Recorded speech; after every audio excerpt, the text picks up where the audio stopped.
Hello, fourth graders. It's time for Skylark and Wallcreeper.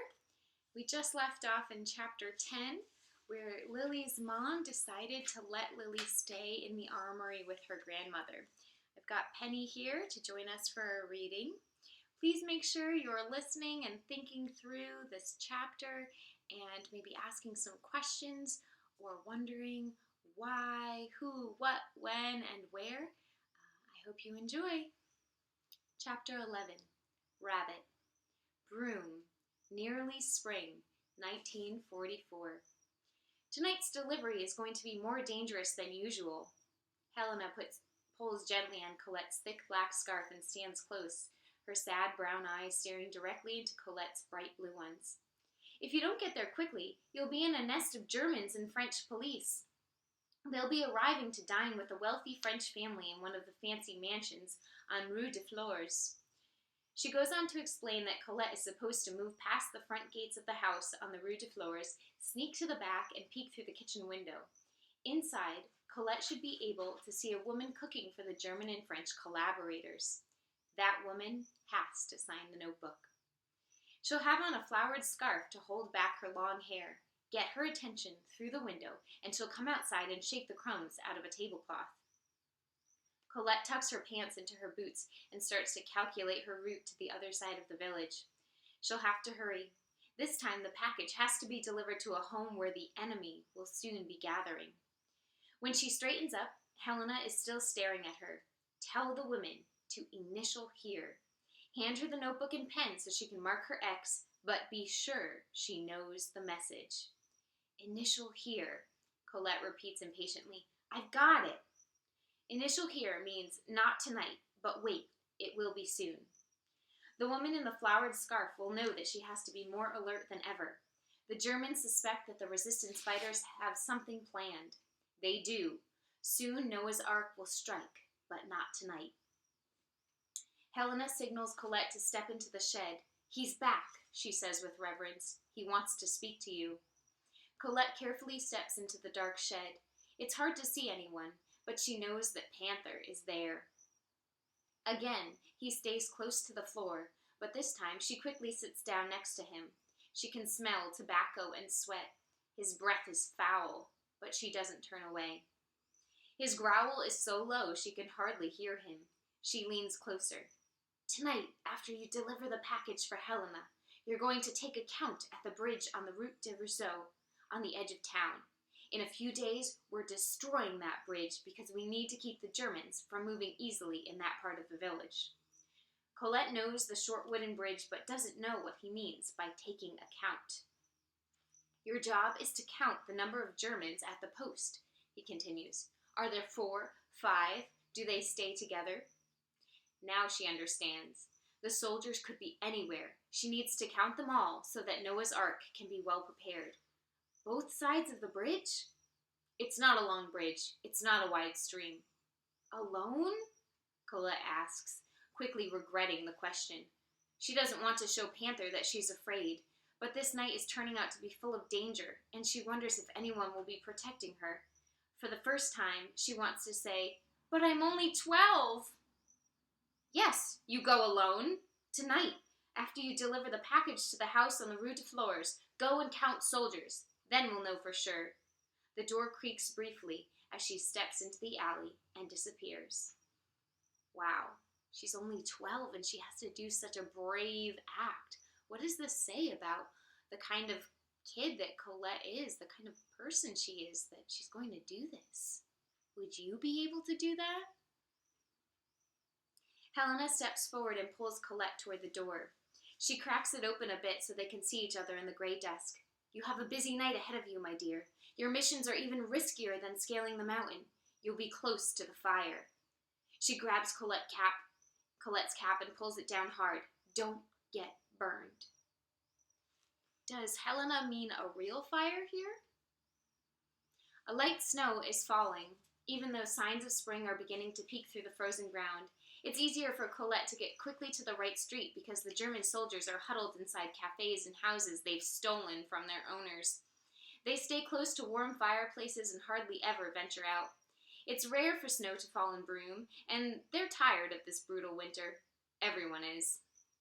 Colette sticks close to the sides of buildings. She occasionally backtracks so that her footprints in the thin layer of snow will confuse anyone who might be following her.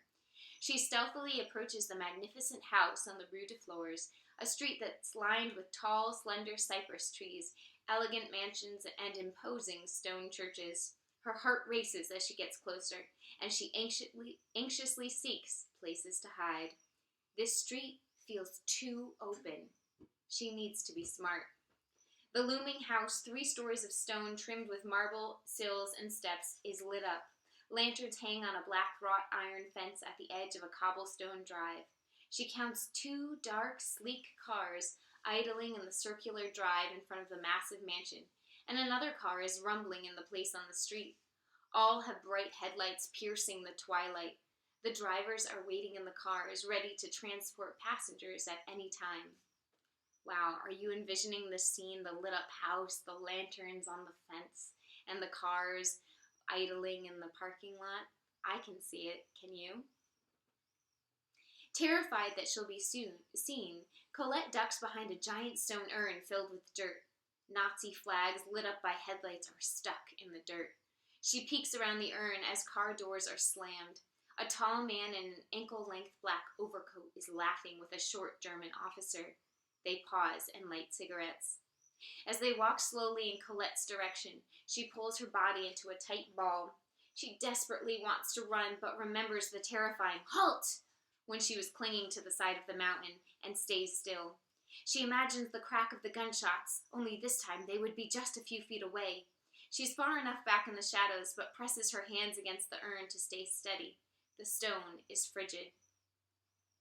An urn, in this case, is like a big stone flower pot, and the one she's behind, they've said, is full of dirt.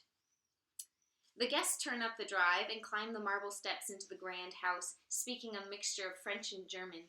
Colette backs up quietly, staying low. She sees that a black iron fence stretches around the front of the huge house, but then it turns into a low wall a few feet away that she can easily climb over. As she searches for a spot that will be out of sight, she hears singing. It's not the soldiers singing, which often happens when the Germans have sloshed their way through the bottles of French wine. A girl is singing, in German.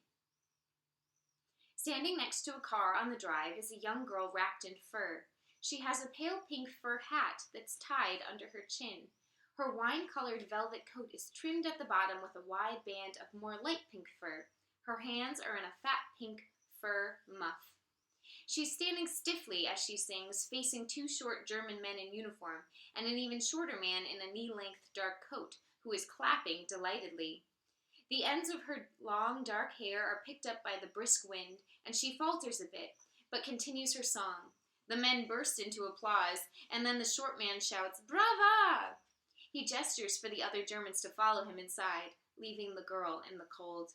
Colette stands up without realizing it and moves closer to the drive. The girl seems to be about her age, but Colette's never seen her before. School had continued off and on during the war, relocated to an old barn at the edge of the village, but Colette hardly ever went. She certainly had never seen the girl here. Suddenly, the girl walks toward Colette and peers into the darkness. Before Colette can run, the girl pulls her hand out of the muff and holds up 2 fingers. V for victory, the symbol for winning the war against the Germans that is recognized around the world. Colette gasps as the girl flashes the V, rushes up to the marble steps, and disappears into the house. Colette runs back to the low stone wall, quickly climbs over it, and races to the back of the house. She can see several people in the bright glow of the kitchen against the approaching nightfall. The woman in the flowered scarf is constantly moving. She stacks platters with food and hands them to the women who go in and out of the kitchen. Every once in a while, she steps toward the window and glances out, but never stops to take a long look. Colette waits until the woman comes close to the window again, then briefly steps into the light and back out again. She's not sure if she's been seen, but she knows to wait. The back door flies open and the woman steps out, shaking a white tablecloth. Colette runs over and hands her the notebook and pen. "Initial here." The woman drapes the tablecloth over her arm, kicks the door closed behind her, and scans the ground beside Colette. She marks a wobbly X. Colette is surprised to see that the woman is young, but as wrinkled and grim as Colette's own mama. The woman shakes the cloth again, glances furtively at Colette, and rushes back inside to warm her hands at the wood stove in the corner of the kitchen. "Where are you going next?" Colette jumps at the sound of a girl's voice and peers around the side of the house. Standing under the kitchen window is the same girl in fur, but now she's wearing worn-out pants, brown leather boots, and what must be her father's coat. "I'm coming with you," she says. She's abandoned the fur hat and has replaced it with the blue beret worn by the Mileys. Her long hair is tucked into the beret, but she still doesn't look like a boy. She grabs Colette's arm and pulls her to the side of the house. "You're not very good at this, are you? You're standing in the light." Colette pulls away from her, but the girl won't let go of the coat. Colette frantically scans the area, but the only activity is the gentle snow falling on the ground. She sticks to the deception. "I have to get back. I was just delivering a package, but it's almost curfew and I have to leave."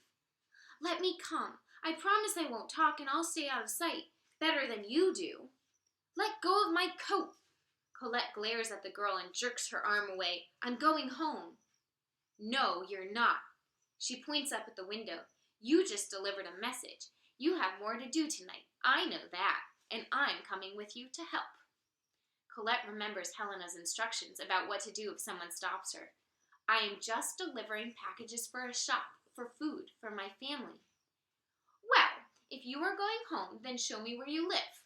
She drops her hand from Colette's coat, makes a dash to the low wall, and jumps over it before Colette can move. She pops up and waves at Colette to join her. "You definitely don't want to stay where you are," she says, loudly enough for anyone nearby to hear. Colette leaps the wall and squats down behind it. "Shh! You're not coming with me.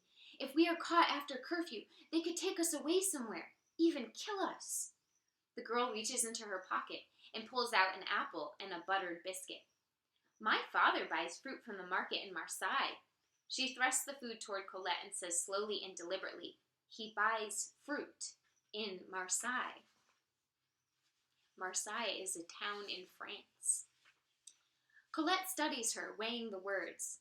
Marseille, south of Brûme on the Mediterranean Sea, is one of the places where the orders of the French resistance come from, where the nitric acid came from, where the people in Noah's Ark are hidden and rescued and supplied with what they need to secretly fight the Germans in the village. Colette slowly takes the apple and relishes the feel of its smooth, round shape. An apple! She drops it into her pocket while shoving the biscuit into her mouth. It tastes like honey. The girl leans her face close so that Colette can see the milky white skin and deep brown eyes fringed by thick eyelashes. The girl speaks slowly. "He goes often to the market in Marseille. I've been with him. Now, am I coming with you?" Colette continues to chew the soft biscuit as she considers this girl. She knows that there are people in Brûme who take the biggest risk of all by hiding families from the Germans and helping them escape. Others spend time in the company of Germans and Mileys, pretending to be on their side but gathering information for the resistance fighters. They appear to be collaborators, but they're actually spies.